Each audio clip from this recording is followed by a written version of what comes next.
Hey guys, Nick here. Thanks for tuning in for the first ever YouTube video that I'm in front of the camera and not behind it.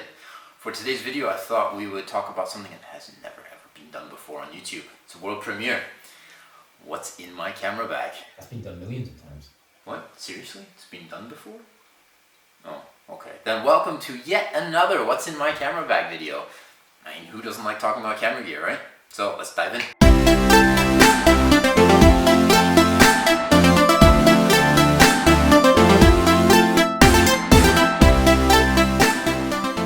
Start with the camera body then.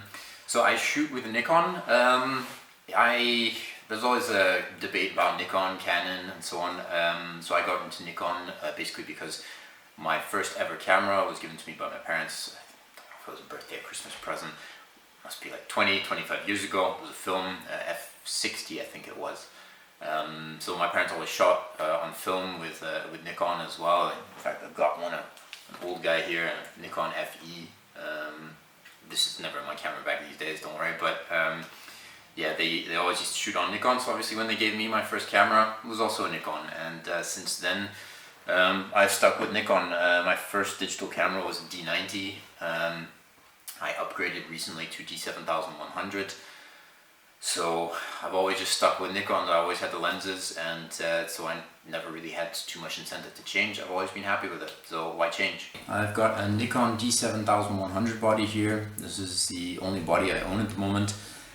I'm pretty happy with it. I do sometimes miss the low light sensitivity of an FX sensor, so this is a DX. So it's not quite as good in low light situations, and you've also got the 1.5 crop factor that you have to take into account on focal lengths of all your lenses. In general, it's a pretty decent camera though, so it's definitely a good upgrade on the D90. It's better in low light situations than the D90. It's got more focus points. It's got really nice dial system here for choosing your aperture priority, shutter speed priority, manual mode, or your shooting, so single shot, continuous shot, timer, and so on. I find those really quick and easy and intuitive to use. The back is otherwise just your typical sort of prosumer or consumer standard button layout you have on the Nikons, basically the same as the D90, so nothing new to learn there. I've got this Peak Design camera strap on here. It's also really handy, especially if you've got multiple bodies. You can pretty quickly and easily unclip it both sides if you want. You can walk around then with the camera in your hand with no strap. You can then clip on the second body pretty quickly and easily, just like that, and there you go. You've also got this quick release system here, which allows you to adjust the strap to the length that you need it. So if you want to have it just on a shoulder, you can have a short strap. If you want to have it around your body, you can have a longer strap if you need. So that's quite a handy one to have as well. I recommend that. Alright, moving on to lenses. Let's start with my super wide angle Tokina 11 to 16mm f2.8 ATX Pro. This is a DX lens going on my D7100, so you need to take into account the 1.5 crop factor. So on FX, this would be equivalent of what's about 16 to 24mm. Very fast piece of glass, f2.8, constant 2.8, so it's great for things like astrophotography. Especially with the wide angle, you can get foreground and the sky, and you've got that low light sensitivity. It's also very good for landscapes, although I have to say it does take a little bit of practice to get the composition right. The thing is, you're not used to having so much real estate in the foreground, and you need to fill it. You need to put something there for interest purposes. Otherwise, it's a very boring, sort of flat image. You just have sort of something in the background and an empty foreground. So you do need to practice a bit with such a wide angle lens. I know when I first got this, I think my first trip with it was to Jordan, and I was in the desert there, and I had some stunning landscapes there.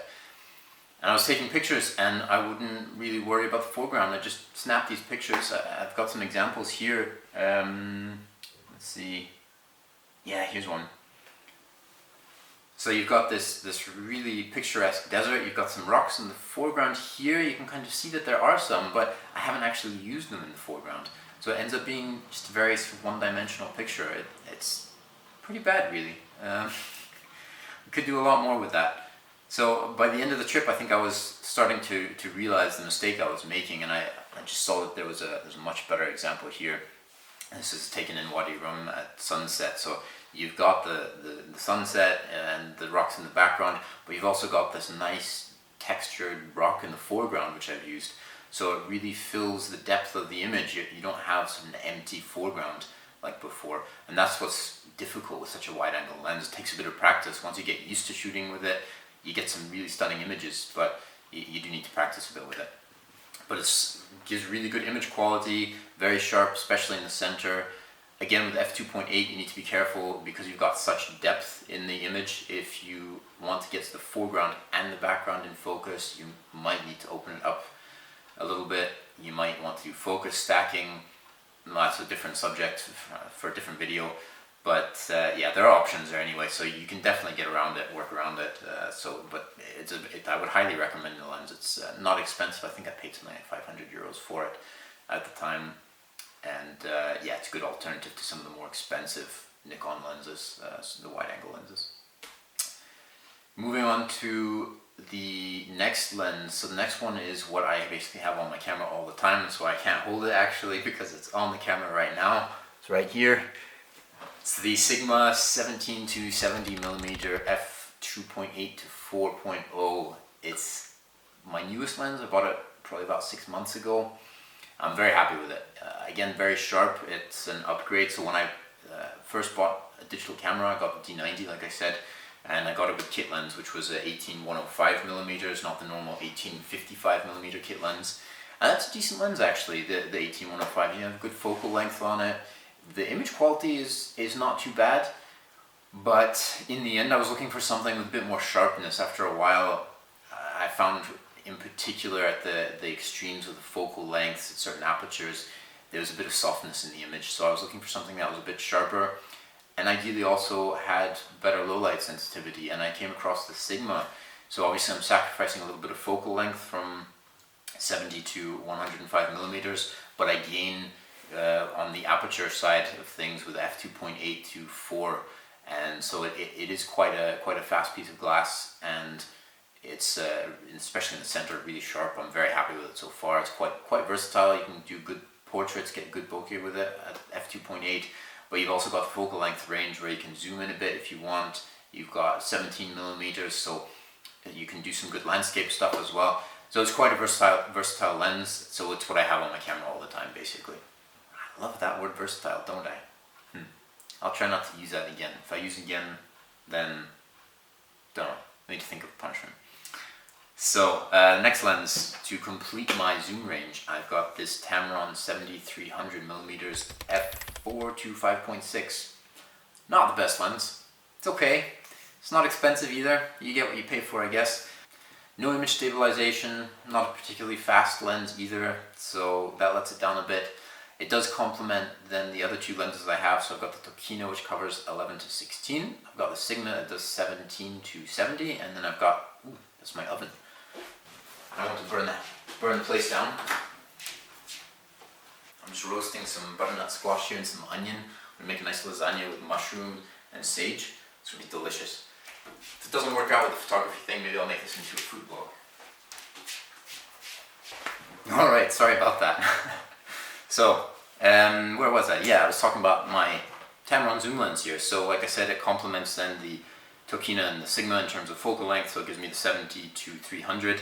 It's mainly useful for kind of wildlife photography, that kind of thing. So if I'm going on a trip to Namibia or South Africa or somewhere where I know I'm going to see some animals and I need that extra focal length, I'll take this with me.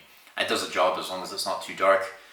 It's the lens that I use the least, I would say, out of all of my lenses, so I haven't really had the urge to replace it with something better. So moving on to the last two lenses I've got two primes. I've got the 35mm and the 50mm, also called the Nifty 50. Start with the 35. So this is the 35 1.8G lens. So it's DX lens. 35mm, great for portraits at f1.8. It's very sensitive to, very good for low light situations.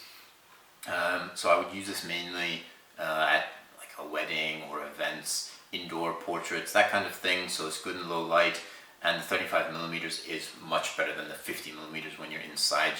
Especially on the crop sensor, with the 1.5 crop factor, the 50mm indoors is it's just a little too much. It works out to be more like 75 millimeters, and then you're too close, especially if you want a group of like 2 or 3 people. You need something with a little less focal length, so 35 is good for that. Image quality is great on both of these primes. I have to say with 35 millimeters, my one complaint is the autofocus actually. So sometimes in low light it struggles to capture the focus point, needs 2 or 3 attempts. Sometimes it misses it entirely. It's a little bit slow. I have used one other 35 millimeter prime from Nikon, exactly the same lens, identical, and it didn't have that problem. So maybe it's just mine for whatever reason, I don't know. It's not great. The 50 millimeter on the other hand is super fast to focus, always finds the focus point.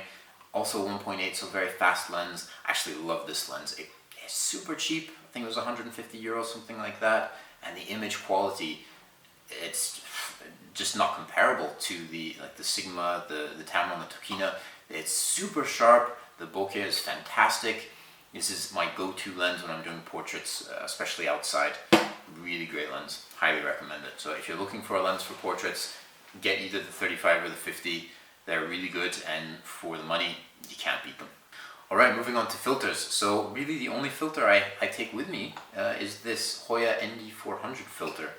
So it's called Black Glass because you can't see through it. It's completely dark.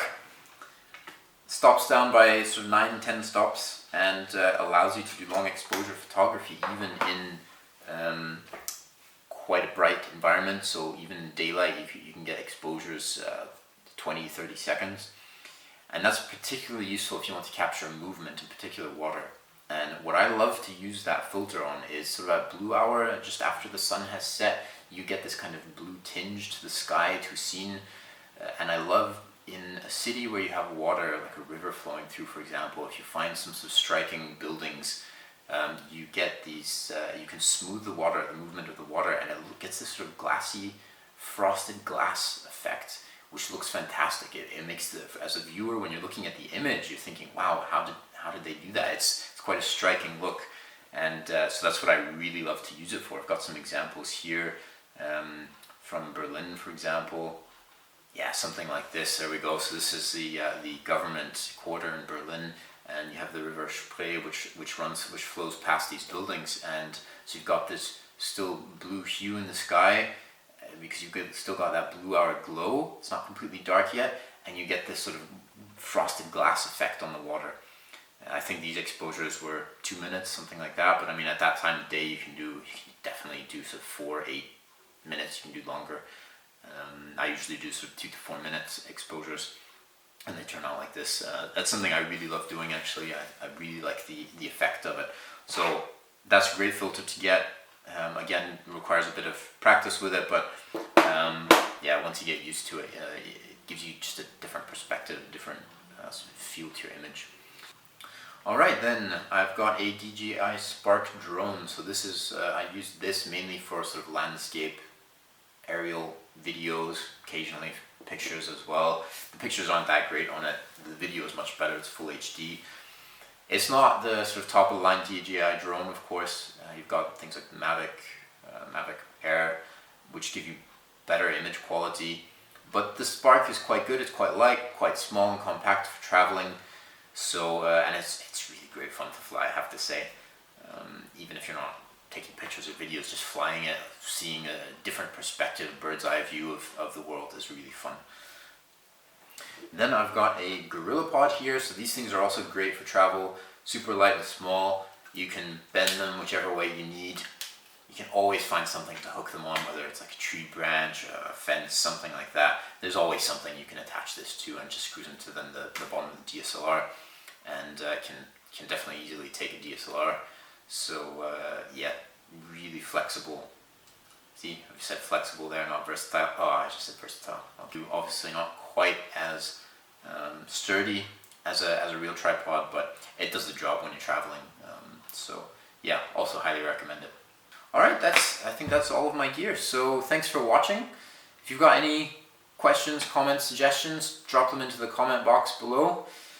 And if there are any specific questions about any of this, then I can maybe do another video on that topic. So let me know. Thanks for watching. Please click the subscribe button, then you can catch more videos when I post them. And also check out my Instagram feed if you're interested. Thanks. Bye.